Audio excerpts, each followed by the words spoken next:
My name is Broderick, and at 67 years old, I thought I knew everything about my son Aaron. After 40 years as a civil engineer building bridges across America, I believed I had constructed something just as strong with my family. Then one evening, Aaron looked me straight in the eyes and said those words I never expected to hear. "Dad, starting next month, we'll transfer all your money to my account." I just smiled in response. That night, as always, he and his wife Stephanie came for their free dinner at my home. If you have ever had to protect yourself from family members trying to control your finances, hit like and subscribe right now and let me know where you're watching from. I was born in 1958 in a small town outside Portland. From an early age, I was fascinated by how things were built. While other kids played with toys, I was busy constructing elaborate structures with whatever I could find. This passion led me to Oregon State University, where I earned my degree in civil engineering. Those were some of the best years of my life, not just for the education, but because that was where I met Janet. Janet was studying literature, a beautiful woman with amber hair and a laugh that could brighten any room. We married right after graduation, and 2 years later, Aaron was born. The day I first held my son in my arms, I felt a sense of responsibility unlike anything I had ever known. I promised myself I would build him a secure future, just as I was building secure bridges and highways across Oregon. Those early years were wonderful. I would come home from work sites covered in dust, and little Aaron would run to me, wanting to hear about the big machines and tall structures I worked with. I remember showing him my blueprints, his tiny fingers tracing the lines, as I explained how we would turn those drawings into massive concrete and steel structures that would last for generations. But life rarely follows blueprints perfectly. When Aaron was 7, Janet and I divorced. The split wasn't dramatic or hostile, just two people who had grown in different directions. We agreed to share custody, though Aaron lived primarily with me since Janet's new teaching position required frequent travel. Being a single father while managing major infrastructure projects wasn't easy. There were nights I stayed up until 2 in the morning, reviewing plans after spending hours helping Aaron with his homework.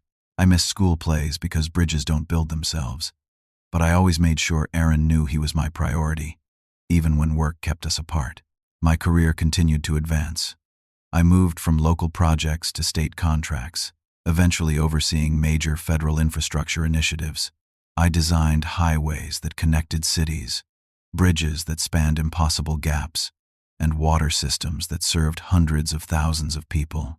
With each successful project came financial rewards, which I carefully saved and invested. Financial security had always been important to me. Growing up with parents who struggled to make ends meet had left its mark. I lived comfortably but modestly, driving the same car for 15 years and living in the same house even as my salary increased. Every raise meant more money for Aaron's college fund and my retirement accounts, not fancier clothes or luxury vacations. When Aaron graduated high school, I was able to write checks for his full tuition at an expensive business school without blinking. The pride I felt watching him accept his diploma made every sacrifice worthwhile. He landed a job at a prestigious marketing firm in Portland, and I thought my work as a father was largely complete. At 52, I met Elizabeth at a community fundraiser for the local library. She was a widow, 10 years younger than me, with a warmth and authenticity that drew me in immediately. After 2 years of dating, we married in a small ceremony with Aaron as my best man. Elizabeth brought joy back into my home and my life. For 15 wonderful years, Elizabeth and I traveled, volunteered, and built a life together. She encouraged me to pursue my hobby of woodworking, converting part of our garage into a workshop where I crafted furniture for our home and gifts for friends. Those were peaceful, happy years. Then came Elizabeth's diagnosis: pancreatic cancer, already advanced when they found it. We had less than a year together before I lost her. Aaron, by then in his late 30s, was supportive in his way, though he never quite connected with Elizabeth as I had hoped. He attended the funeral with his new girlfriend, Stephanie, a sleek, polished woman who worked in commercial real estate. The 5 years since Elizabeth's passing have been ones of adjustment. Our 4-bedroom house feels too large sometimes, but every corner holds memories I treasure. I've increased my volunteer work at the community center, teaching woodworking to teenagers and helping design an expansion for the building. My days have a comfortable rhythm. Morning coffee on the porch, a few hours in my workshop or volunteering, afternoons tending Elizabeth's garden or fishing with my old friend Thomas. Aaron and Stephanie married 4 years ago, in a lavish ceremony that cost more than my first house. I happily contributed, wanting Aaron to have the celebration he desired. From the beginning, I had reservations about Stephanie. Where Aaron had once been thoughtful and somewhat idealistic, in Stephanie's presence he became focused on appearances and status. Their conversations revolved around promotions, luxury brands, and the accomplishments of their equally ambitious friends. Still, they were adults making their own choices, and I tried to be supportive. I noticed they rarely invited me to their downtown apartment but always expected Sunday dinners at my home. They would arrive in their matching luxury SUVs, accept my hospitality, and leave immediately after dessert, often taking leftovers with them. What I didn't realize then was that their interest in me extended far beyond family connection. It took me too long to see that when they looked at me, they weren't seeing a father or father-in-law. They were seeing dollar signs, a retirement portfolio, a paid-off house, and 40 years of careful saving that they had already begun to consider their own. The pattern started so subtly that I almost didn't notice it. Aaron and Stephanie began visiting more frequently, always arriving just before dinner time. I was delighted at first, thinking they were making an effort to spend more time with me after Elizabeth's passing. I would prepare elaborate meals, hoping to recreate the family dinners of Aaron's childhood. Over roast beef and potatoes one evening, Stephanie casually asked, "Broderick, did you know that interest rates on retirement accounts are at historic lows? How are your portfolios performing?" Before I could answer, Aaron jumped in. "Dad never talks about his finances, Steph. He's old school that way. I'm just concerned," Stephanie said with a smile that didn't reach her eyes. "With inflation the way it is, your savings might not be keeping pace. We know an excellent financial advisor who specializes in retirement accounts for people in your situation." I changed the subject, but similar conversations became regular occurrences. Aaron would ask if I was comfortable in retirement, implying concern while fishing for specific numbers. Stephanie would comment on items in my home, assessing their value with the precision of someone doing inventory. "This grandfather clock must be worth a fortune," she remarked once, running her hand along the cherry wood cabinet. "Is it insured separately? You should make sure it goes to someone who appreciates fine craftsmanship someday." The way she caressed the clock made it clear who that someone should be. About 6 months after these visits intensified, Aaron offered to help organize my financial documents. "It must be overwhelming for you, Dad, keeping track of all these accounts and statements. I can set everything up digitally for you." I declined politely, saying I preferred my paper filing system. The disappointment on his face was unmistakable. The next week, I noticed my most recent bank statements weren't in their usual place in my desk drawer. When I mentioned this to Aaron during his next visit, he suggested I had probably misplaced them. "You know, Dad, you've been a bit forgetful lately," he said, exchanging glances with Stephanie. "Last week you couldn't remember the name of Mom's college roommate. Remember?" I had no recollection of such a conversation, but they both nodded so convincingly that I briefly questioned my own memory. Their criticisms began to extend to my lifestyle choices. When I wrote a check to the community center building fund, Aaron frowned. "That's a significant donation, Dad. Are you sure you can spare that much? You need to think about your future care needs."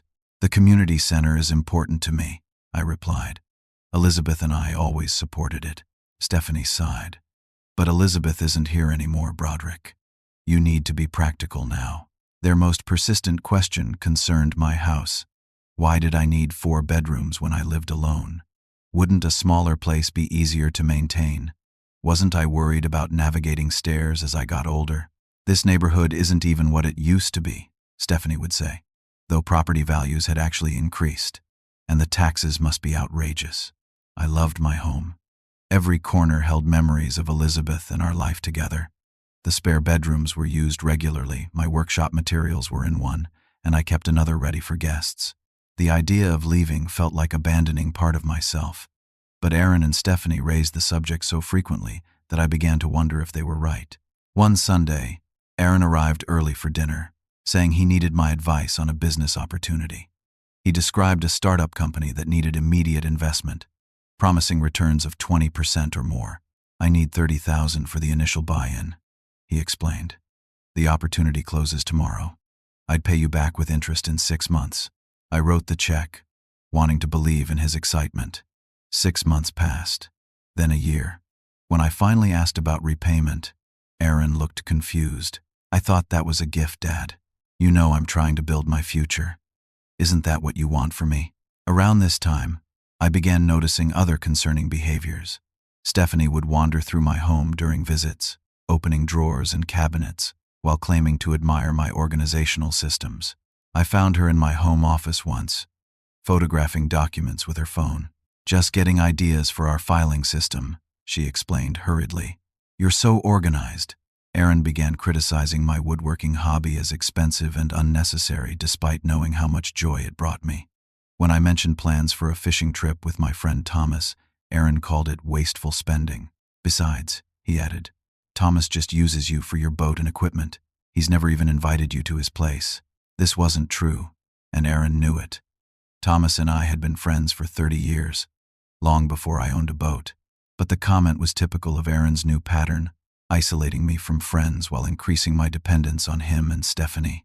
The most alarming incident came when I received a call from my bank's security department. Someone had made multiple inquiries about my accounts, claiming to be my financial advisor. When I explained I didn't have a financial advisor, the bank placed additional security on my accounts. That evening, I confronted Aaron. "Did you or Stephanie contact First National about my accounts?" The denial came too quickly. "Of course not, Dad. Why would we do that? Maybe it was a scammer. Elderly people are targets for fraud, you know." That word elderly stung.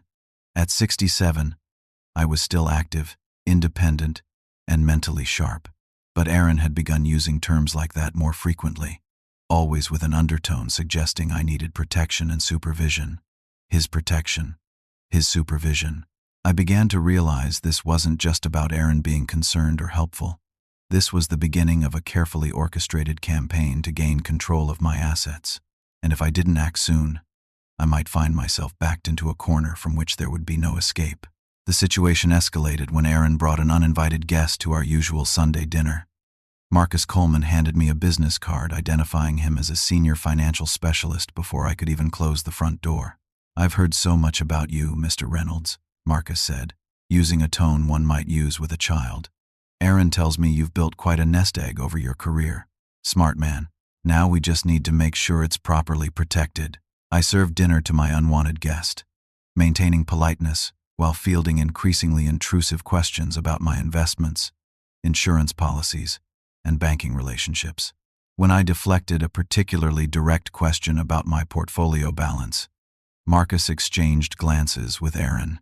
"Many of my clients find that memory issues make financial management challenging," Marcus said.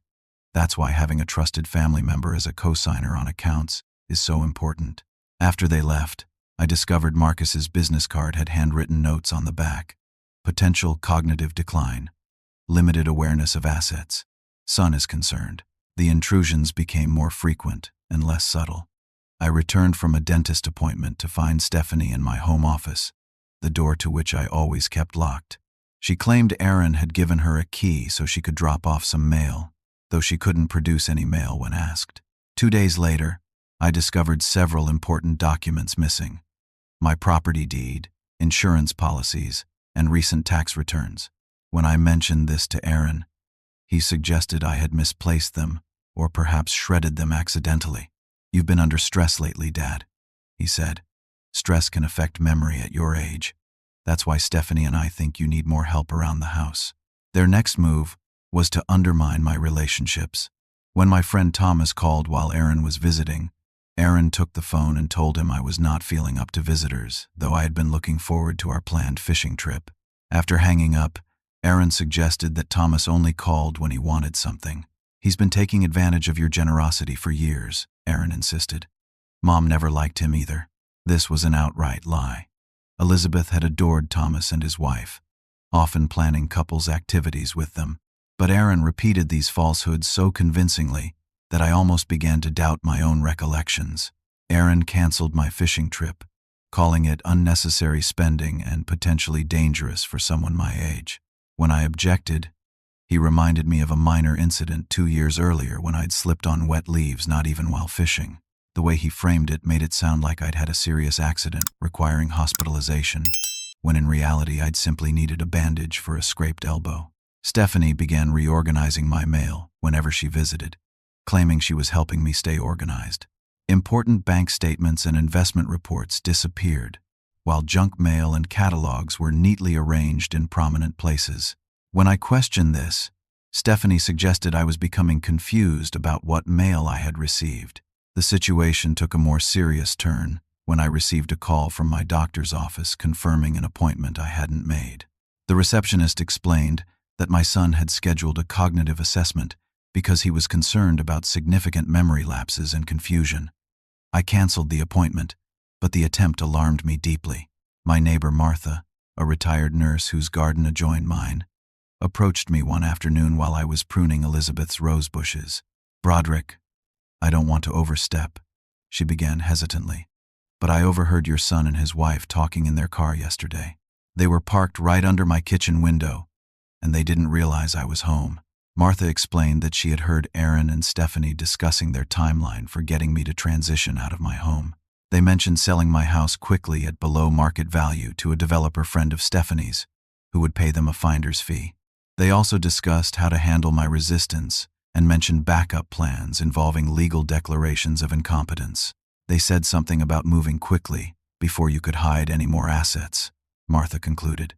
"Broderick, I'm worried for you." That evening, Aaron called with an urgent request to add his name to my bank accounts for safety reasons. He claimed there had been fraud attempts targeting seniors in my neighborhood, a complete fabrication, and insisted this was the only way to protect my funds. When I hesitated, his tone changed from concerned to irritated. "Dad, this isn't a debate. You're not thinking clearly about this.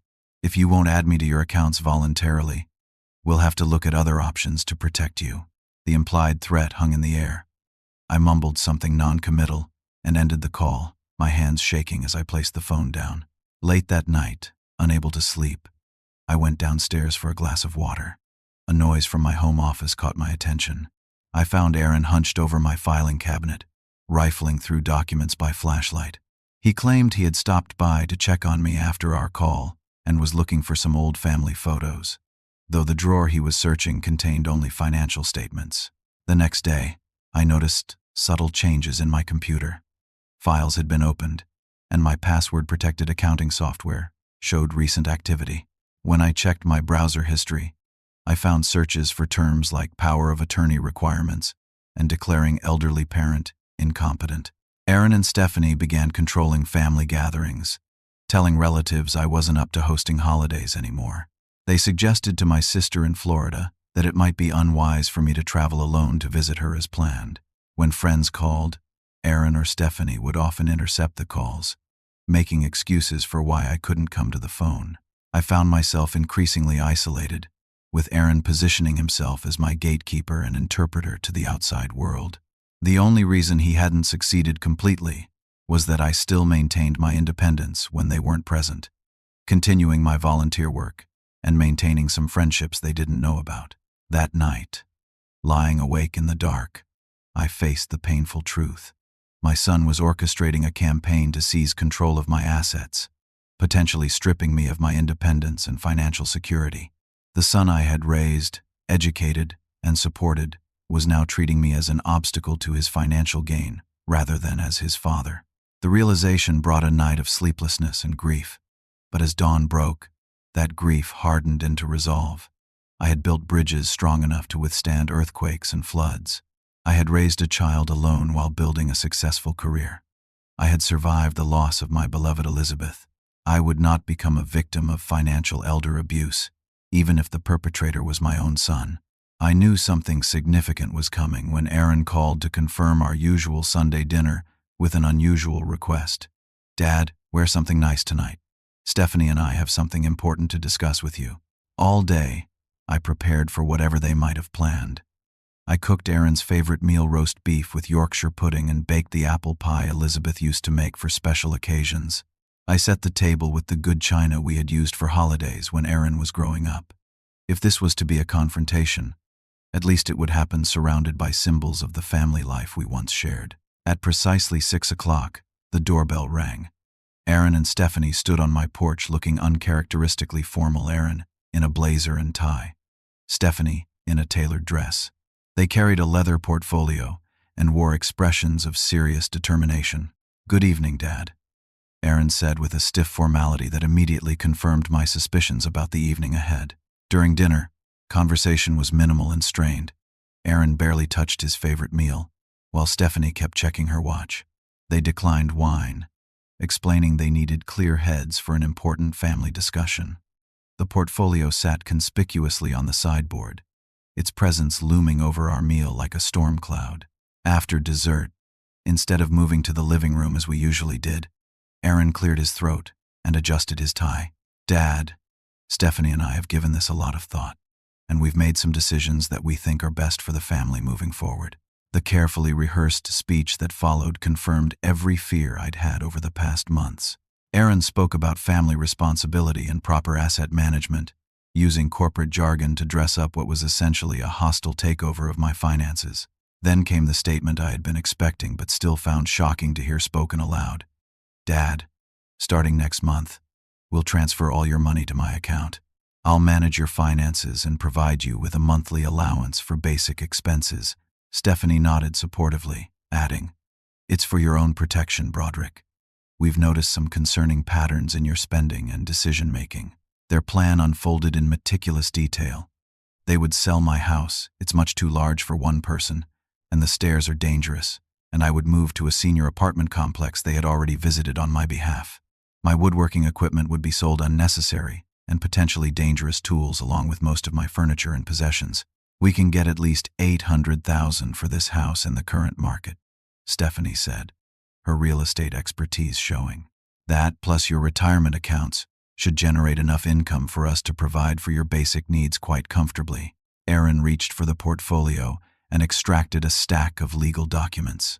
"These papers establish me as your power of attorney for financial and medical decisions. There's also an advance directive and a revised will that Stephanie and I had prepared. All you need to do is sign."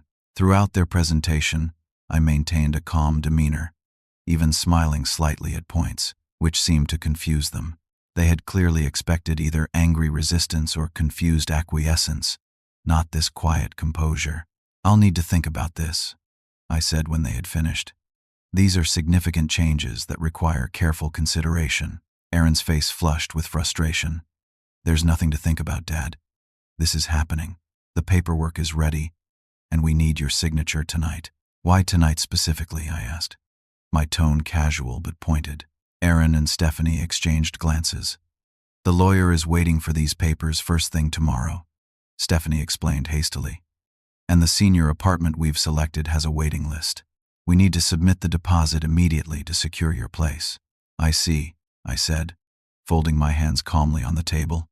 "And if I decide this arrangement doesn't work for me?" Erin's expression hardened. "Dad, I don't think you understand. We're doing this for your own good.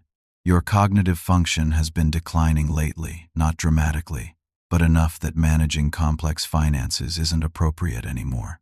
We've documented the changes," Stephanie added. "The forgotten appointments, the misplaced documents, the unusual spending decisions. If necessary, we can petition the court for guardianship, but we'd rather not take that route." The threat was clear.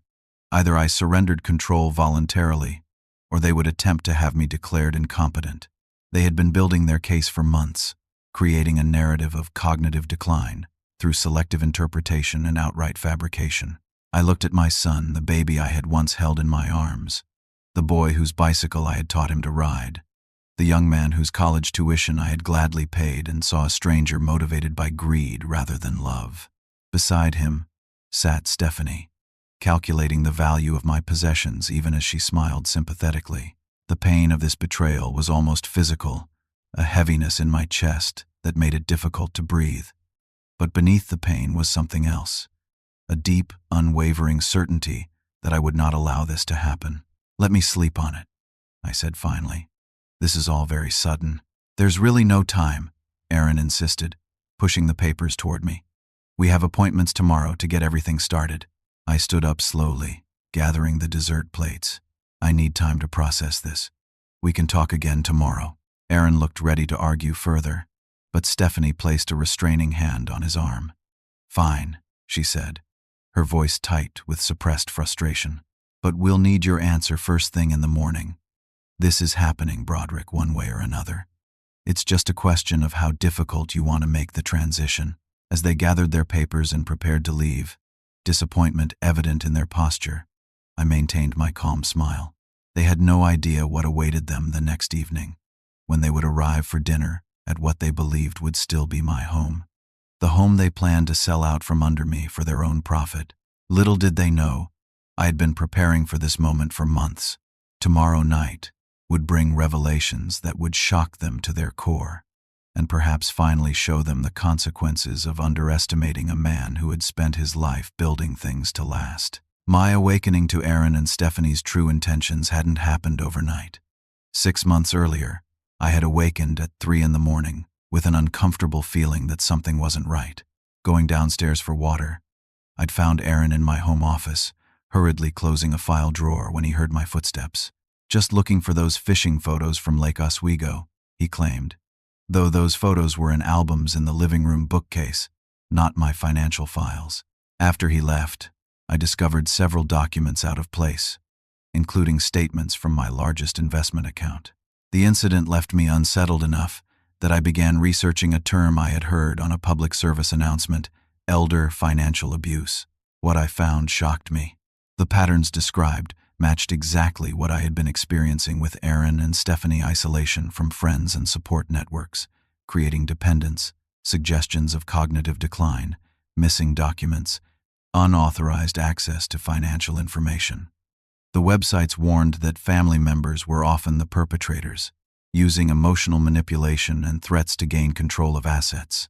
One article particularly caught my attention, profiling an attorney named Sarah Jackson, who specialized in protecting seniors from financial exploitation. Her office was in downtown Portland, less than 30 minutes from my home. I made an appointment, telling Aaron I was getting a haircut to explain my absence. Sarah was a no-nonsense woman in her 50s who listened carefully to my situation without interrupting. When I finished, she nodded grimly. Unfortunately, Mr. Reynolds, your story isn't unique. I see this pattern several times a month. The good news is that you've recognized what's happening before they've gained legal control. That gives us options. Over the next 2 weeks, with Sarah's guidance, I developed a comprehensive plan to protect myself and my assets. The first step was creating a revocable living trust with myself as the sole trustee.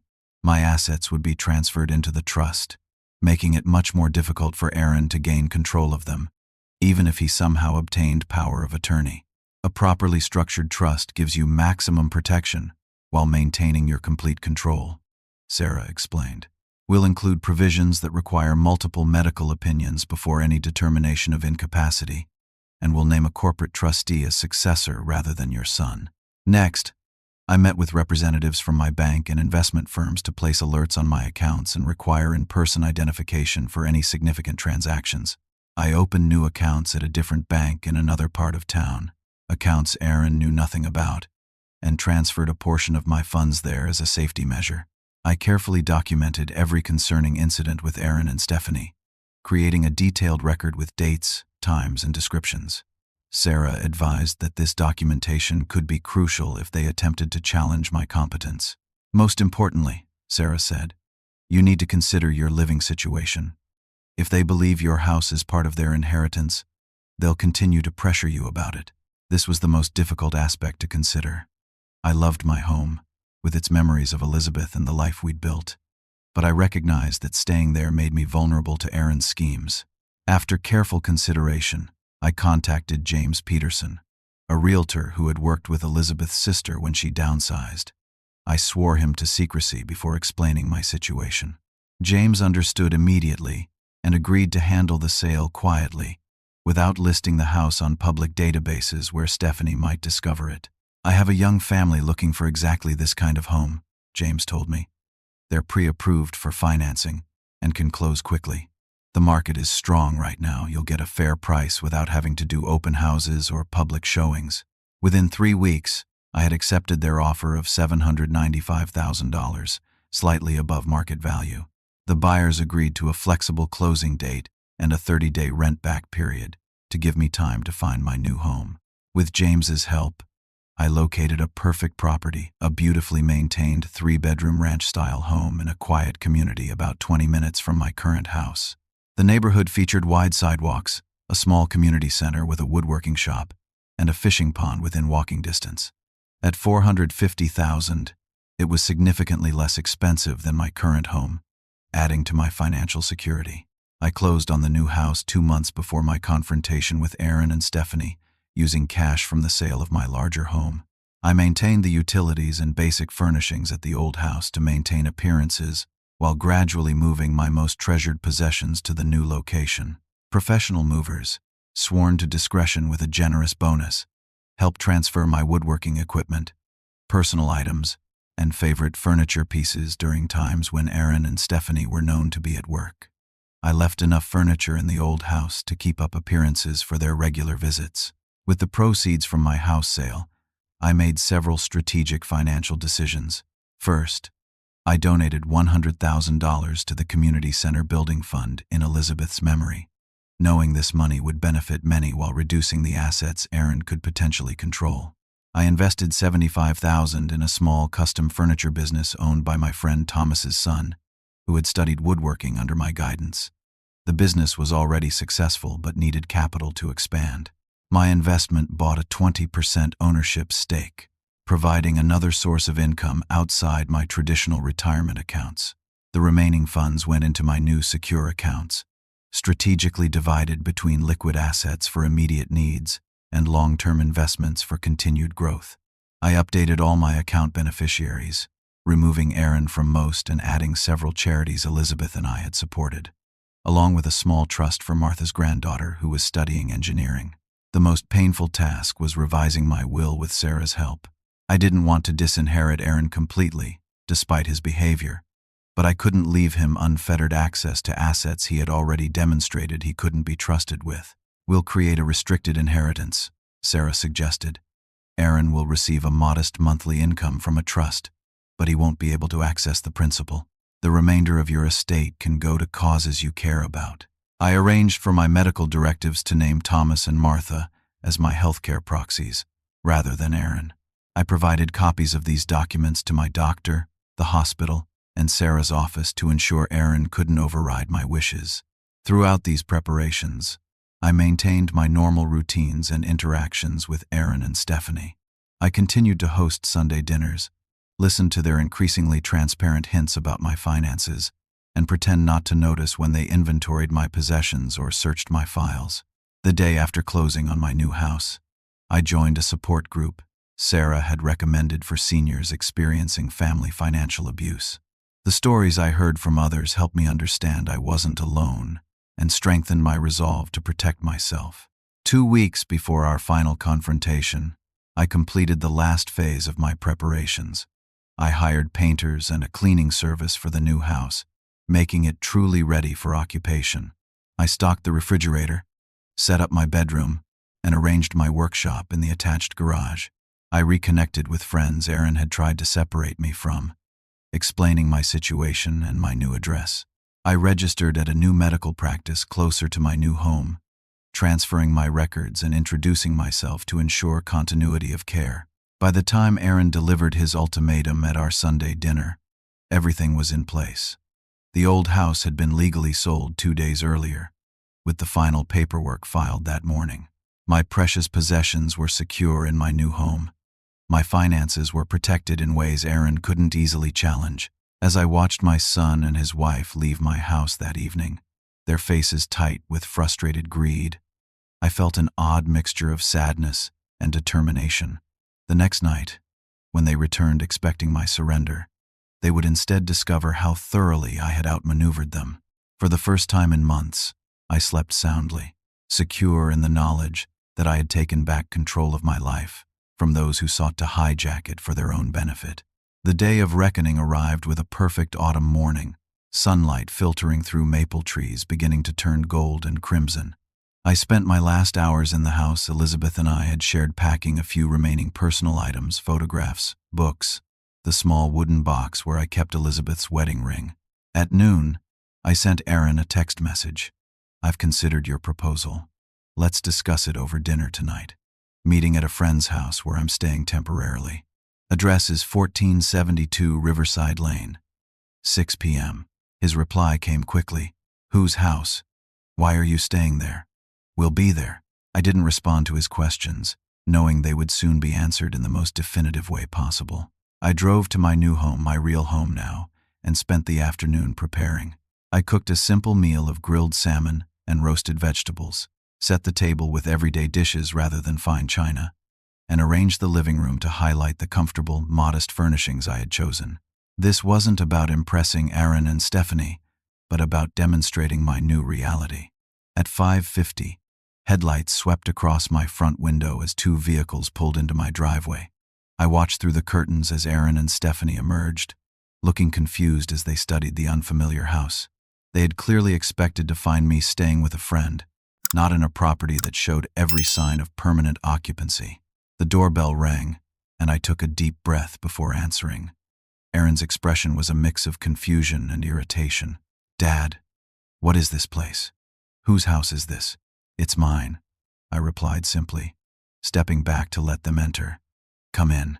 The moment they crossed the threshold and took in the living room with my familiar reading chair, family photos on the mantel, and Elizabeth's quilt draped over the sofa, their expressions transformed from confusion to shock. "What the hell?" Aaron exclaimed, turning in a slow circle. "How this looks like your stuff. What's going on?" Stephanie moved further into the room, her trained real estate eye quickly assessing the property. "This is a new purchase," she said flatly. "Recently renovated. Probably worth around $450,000 in this neighborhood." She turned to me sharply. "Broderick, what have you done?" "I've relocated," I replied calmly, gesturing toward the dining room. "Dinner's ready. We can talk while we eat." In stunned silence, they followed me to the table. Neither touched the food I served as I calmly explained what had transpired over the past 6 months. Their escalating attempts to control my finances hadn't gone unnoticed, but had instead prompted me to take decisive action to protect myself. "The house you were planning to sell has already been sold," I informed them. "The closing was finalized 2 days ago. The new owners take possession next week." Aaron's face flushed dark red. "You can't do that. We had plans for that property. Do you have any idea how much money you've cost us?" His words hung in the air, a naked admission of their intentions. Stephanie shot him a warning glance, but it was too late. "Cost you?" I repeated quietly. An interesting perspective on the home I owned outright after paying the mortgage for 30 years. Stephanie attempted damage control. "What Aaron means is that we had plans to help you transition to more appropriate housing. This impulsive move shows exactly why we're concerned about your decision-making." "There was nothing impulsive about it," I replied. "I've been working with my attorney, Sarah Jackson, for the past 6 months to reorganize my affairs." At the mention of an attorney, both their expressions changed again, alarm replacing indignation. I continued, outlining the steps I had taken, my new trust arrangements, the secured accounts, the documented pattern of their behavior. With each revelation, they seemed to physically deflate, the full extent of their failure becoming clear. "But what about our inheritance?" Aaron finally demanded, dropping all pretense. "That house was supposed to come to us. It's not fair that you sold it without consulting me first." "Inheritance," I repeated thoughtfully. "An interesting concept. Tell me, Aaron, why exactly did you believe you were entitled to my assets while I'm still very much alive?" "Because I'm your son," he shouted. "Because family takes care of family. Because Stephanie and I have built our financial plans around eventually getting that property and your investments." Stephanie placed a restraining hand on his arm, but Aaron shook it off. "Do you have any idea how selfish you're being?" he continued, years of hidden resentment finally surfacing. "After everything we've done for you, checking on you, having you for holidays, listening to your endless stories about bridges and dams, we deserve compensation. Interesting that you see basic family interaction as something deserving financial compensation, I observed. I wasn't aware that being my son had become a salaried position. Stephanie attempted a more strategic approach. Broderick, we're just concerned about your welfare. These decisions seem rash and potentially harmful to your long-term security. We can still petition for a competency hearing if we believe you're making decisions that put yourself at risk. I smiled at this. I anticipated that possibility. That's why I've undergone 3 separate cognitive assessments in the past month, all documented by specialists who found me completely competent to manage my affairs. I retrieved a folder from the sideboard and placed it on the table. I've also compiled detailed records of your attempts to isolate me, access my accounts without permission, and manufacture evidence of cognitive decline. My attorney has copies, as does my doctor and my banker. Aaron stared at the folder, his face pale. You've been documenting us? Your own family? That's paranoid behavior, Dad. It just proves our point. On the contrary, I replied. It proves I recognized a systematic attempt to defraud me and took appropriate steps to protect myself. If you choose to challenge my competency, these records will be introduced as evidence. I don't think that would reflect well on either of you professionally or personally. The silence that followed was heavy with the weight of exposed intentions. Stephanie recovered first, her expression suddenly teary in affect I had seen her use in previous negotiations. We only wanted what was best for you, she insisted. You've been so alone since Elizabeth died. We were worried. If concern for my well-being had been your motivation, I replied, you might have asked what I wanted rather than making decisions about my home, possessions, and finances without my input. Aaron pushed back from the table abruptly. This is bull. You've been planning this for months, deliberately deceiving us while pretending everything was normal. And now you're acting like we're the ones who did something wrong. I responded to your actions, I said simply. Every step I took was in direct response to behaviors I observed from both of you. Stephanie's facade finally cracked completely. You selfish old man, she hissed, abandoning the concerned daughter-in-law act. Do you know what that house would have been worth to us? We could have sold it to Denison Development for $900,000 with the lot size. We had it all arranged. Aaron shot her a warning look, but she was too angry to censor herself. Now we're stuck in our condo for God knows how long because you couldn't just cooperate and move into senior living like every other parent your age. I absorbed their anger calmly, recognizing it as the reaction of people who had been counting on resources they had no right to claim. Their sense of entitlement to my assets, my life's work, had become so ingrained that they viewed my self-protection as theft from them. I think it's time for you to leave, I said quietly. I've arranged for my remaining possessions to be removed from the old house by Friday. The new owners take possession on Monday.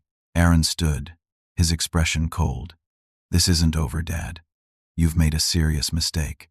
We were trying to help you, and you've turned it into some kind of conspiracy theory. Maybe you do need a guardian, just not one who cares about your feelings. The threat hung in the air between us. I met his gaze steadily. Aaron, I've spent my life building things designed to withstand pressure. Bridges that don't collapse when tested. Systems that endure. I applied those same principles to protecting myself from what I recognized as a threat to my well-being. I suggest you accept that and move forward. Stephanie grabbed her purse, her movements jerky with suppressed rage. Don't expect any more Sunday dinners or holiday invitations. You've made your choice to be alone. I nodded, acknowledging the attempt at emotional manipulation for what it was. I'm not alone. I have friends, community involvement, and a life I've chosen rather than one assigned to me. But I will miss seeing you both. They left without another word, the sound of their cars starting and driving away, leaving a silence that felt both painful and somehow cleansing. I sat at my dining table, the untouched meal growing cold, and allowed myself to feel the full weight of what had just transpired. My son had tried to take control of my life for his financial benefit. When thwarted, he had revealed the true nature of his concern, raw entitlement and anger. Whatever relationship we might rebuild in the future would need to start from this honest, if painful, foundation. The house felt very quiet as I cleaned up the uneaten dinner. I stepped out onto the back patio, looking up at stars beginning to appear in the darkening sky. There was pain, yes, but also a profound sense of having stood up for myself in a way that honored the life Elizabeth and I had built and the values we had tried to instill in our son. Tomorrow would bring challenges of its own, but tonight, in this house that was truly mine, I had reclaimed my independence and dignity from those who had sought to take it from me. The weeks following my confrontation with Aaron and Stephanie were painfully quiet. My phone remained silent, my text messages unanswered. The Sunday dinners that had been a fixture in my life for years suddenly vanished, leaving a void that felt both sad and strangely liberating. I won't pretend there weren't moments of doubt and regret. Late at night, I would sometimes question my decisions. Had I been too harsh? Too suspicious? Could there have been another explanation for their behavior? Each time, I would review the documented pattern of their actions and recognize that I had responded appropriately to a real threat, not an imagined one. Still, the silence from my only child cut deeply. Whatever their motivations, Aaron was still the baby I had rocked to sleep, the boy whose scraped knees I had bandaged, the young man whose graduation I had celebrated with tears of pride. The fracture in our relationship left a wound that throbbed with each passing day of silence. Depression crept in during those early weeks. I found myself sleeping later, sometimes not bothering to change out of my pajamas all day. The woodworking projects I had planned for my new garage workshop remained untouched, the tools still in their cases. Even Elizabeth's garden, transplanted to my new backyard, suffered from neglect. The turning point came unexpectedly. My doorbell rang one morning, and I opened it to find Thomas standing on my porch with fishing gear and a cooler. "Heard you moved," he said matter-of-factly. "Thought maybe you'd want to try that new fishing spot at Miller's Pond. They stocked it with rainbow trout last week." I started to decline, to explain that I wasn't feeling up to company, but Thomas just walked past me into the house. "Nice place," he commented, looking around. "Good sight lines. Needs more pictures on the walls, though. Too bare." He turned to me. "You look terrible, by the way. When's the last time you shaved?"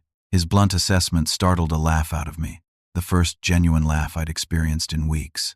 "Probably 3 days ago," I admitted. "Go shower and shave," he ordered. "I'll make coffee. 15 minutes or I'm coming in after you." That fishing trip with Thomas began my slow journey back to myself.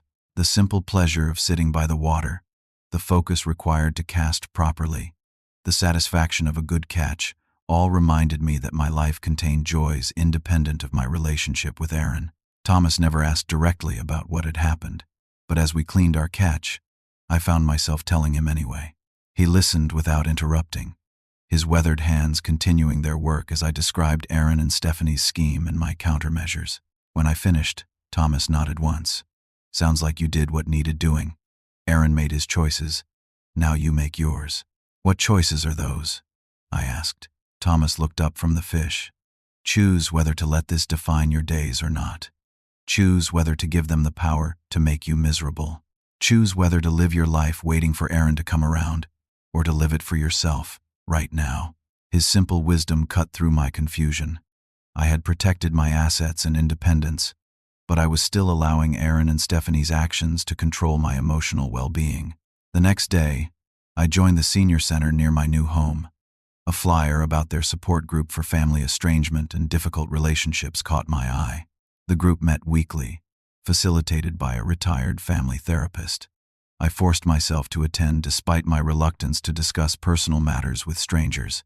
In that circle of chairs, I found something unexpected: people who truly understood. Their stories varied in detail, but shared common themes of betrayal by family members, painful boundaries, and the complex grief of relationships damaged by greed or control. Margaret, a 72-year-old former librarian, had discovered her daughter emptying her bank accounts. Richard, at 65, had been pressured to sign over his farm to his son with vague promises of care in return. Patricia had cut ties with her children after they sold her possessions while she was hospitalized. "Family estrangement carries a unique kind of pain," the facilitator explained. "There's grief for the relationship, but also shame and isolation, because our society expects family relationships to be permanent and supportive." Week by week, The group helped me process not just the practical aspects of what had happened, but the emotional aftermath. I learned that protecting myself financially had been necessary, but healing emotionally would require additional work. I began volunteering again, this time at my new community center's woodworking program for teenagers. Teaching young people the satisfaction of creating something with their hands provided a sense of purpose and connection. One young man, Jason, showed particular aptitude, reminding me of Aaron at that age before money and status became his focus. My new neighbor, George, introduced me to his gardening club, where I shared Elizabeth's techniques for growing roses in the Pacific Northwest climate. The members welcomed me warmly, inviting me to their homes and exchanging plant cuttings. Slowly, I established a rhythm in my new life. Mornings began with coffee on my patio, watching birds at the feeder I had installed. Twice weekly, I taught woodworking classes. Thursdays were for the support group, followed by dinner with new friends from the community. Weekends often included fishing with Thomas or working on projects in my workshop. I followed Sarah's advice to maintain detailed records of all financial transactions and medical appointments, protecting myself against any potential legal challenges from Aaron. But as weeks turned to months without contact, the fear of such challenges gradually receded. 3 months after our confrontation, my phone displayed a text message from Aaron. "Can we talk?" My heart raced as I considered how to respond. The support group had discussed this possibility, what to do if estranged family members reached out. The consensus had been to proceed cautiously, maintaining boundaries while remaining open to genuine change. We arranged to meet at a coffee shop halfway between our homes' neutral territory. I arrived early, choosing a table with a clear view of the entrance. When Aaron walked in, I was struck by how tired he looked, the confident swagger replaced by slumped shoulders. "You look good, Dad," he said after ordering his coffee. "The new place must be agreeing with you." I nodded, waiting for him to continue. "I've been doing some thinking," Aaron said, staring into his cup. "Therapy, actually. Stephanie and I separated 2 months ago. This surprised me." "I'm sorry to hear that." Aaron shrugged. "It was overdue. After what happened with you, after what we tried to do, I started seeing things differently. Stephanie was furious that our plans fell through, but I started questioning why we had made those plans in the first place, why we felt entitled to your money, your house." The conversation that followed was awkward, halting, but surprisingly honest. Aaron acknowledged that his behavior had been inappropriate and manipulative. He made no excuses, though he provided some context: his mounting debt, pressure from Stephanie to maintain a certain lifestyle, the rationalization that helping me manage my assets was somehow doing me a favor. "I'm not asking for forgiveness," he said finally. "I just wanted you to know that I understand what I did wrong, and I'm working on it, and I wanted to make sure you're really okay." "I am," I assured him. "Better than okay, actually." We parted with a tentative plan to meet again in a few weeks. No promises, no expectations, just an opening for possible reconciliation. Over the following months, Aaron and I established a new, more honest relationship. Our interactions were less frequent, but more genuine. He began bringing his daughter, Amy, my granddaughter, to visit occasionally. Watching her play in my workshop brought a joy I had thought might be permanently lost to me. The boundaries remained clear. I maintained complete control of my finances, and we never discussed inheritance or assets. Aaron seemed to accept these terms, focusing instead on rebuilding basic trust through consistency and respect. A year after moving into my new home, I hosted a small gathering to celebrate my 68th birthday. Thomas and his wife came, along with several friends from my support group and community center. To my surprise and pleasure, Aaron attended, bringing Amy in a modest gift, a framed photo of us fishing together when he was 10. As I looked around at this gathering, people who valued me for myself, not my assets, I reflected on the painful journey that had brought me here. The betrayal by my son had been devastating, but my response to that betrayal had ultimately led to a more authentic life, surrounded by genuine relationships. I've learned that family connections, while precious, must be based on mutual respect and boundaries. Money discussions should happen in daylight, with transparency and honesty, not through manipulation and deceit. Most importantly, I've learned that protecting yourself financially is sometimes the most loving thing you can do, not just for yourself, but for family members who might otherwise be tempted to compromise their integrity. If you've experienced similar situations with family members trying to control your finances, remember that setting boundaries isn't selfish, it's essential. Your financial security isn't something to apologize for or surrender to manipulation. Have you ever had to protect yourself from financial exploitation by family members? Share your story in the comments below. And if this story resonated with you, please hit that like button and subscribe to support more content about navigating complex family financial dynamics. Thank you for listening to my story. And remember, your peace of mind is worth protecting.